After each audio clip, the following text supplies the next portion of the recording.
Banyak orang bertanya, apakah orang Kristen boleh memakan daging babi? Dan apakah menurut Alkitab berdosa jika kita melakukannya?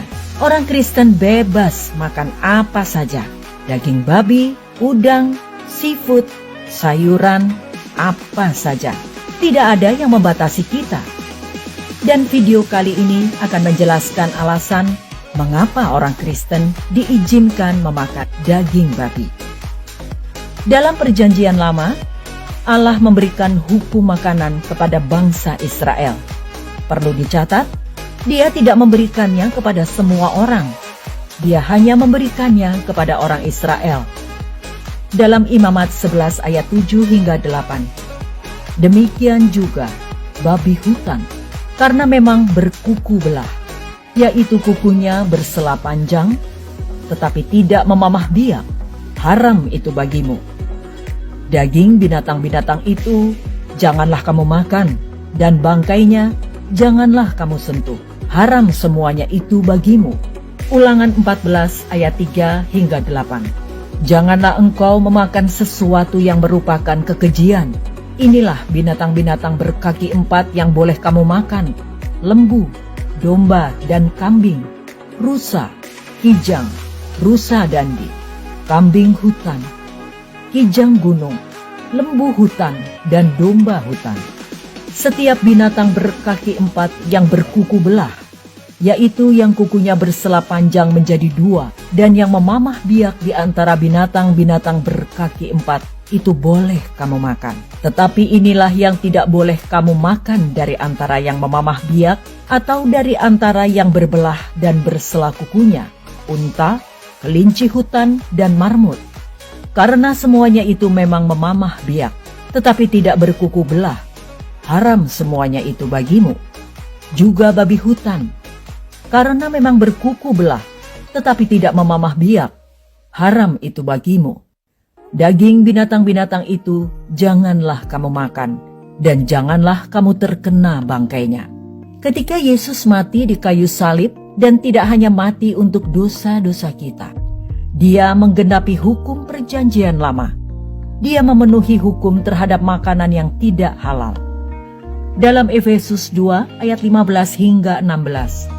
Sebab dengan matinya sebagai manusia, Ia telah membatalkan hukum Taurat dengan segala perintah dan ketentuannya, untuk menciptakan keduanya menjadi satu manusia baru di dalam dirinya, dan dengan itu mengadakan damai sejahtera, dan untuk memperdamaikan keduanya di dalam satu tubuh dengan Allah oleh salib, dengan melenyapkan perseteruan pada salib itu.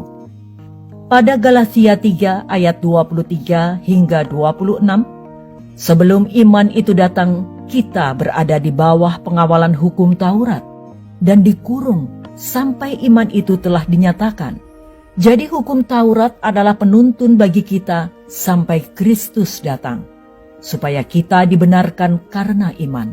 Sekarang iman itu telah datang, karena itu kita tidak berada lagi di bawah pengawasan penuntun, sebab kamu semua adalah anak-anak Allah, karena iman di dalam Yesus Kristus.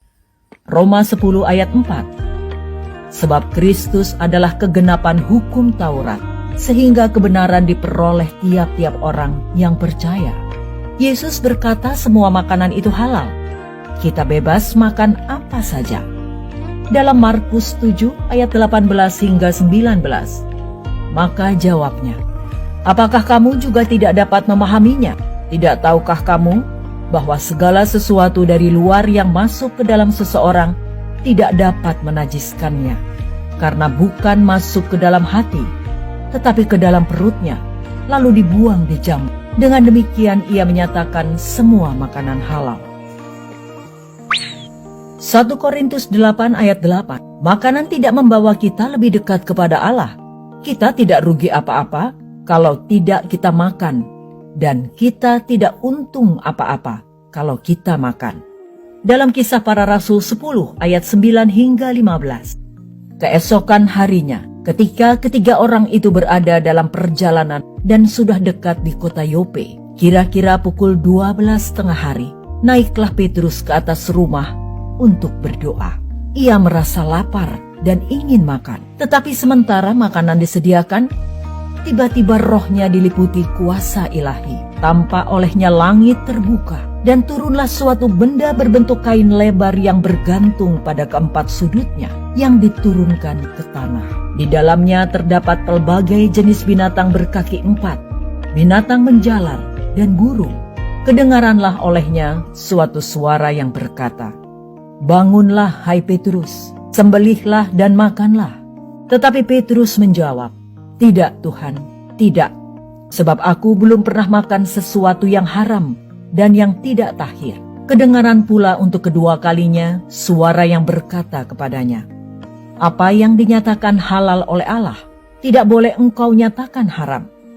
Beberapa orang yang lemah imannya mungkin tidak memahami hal ini, sehingga Anda harus berhati-hati untuk tidak memecah belah dan menyebabkan seseorang tersandung.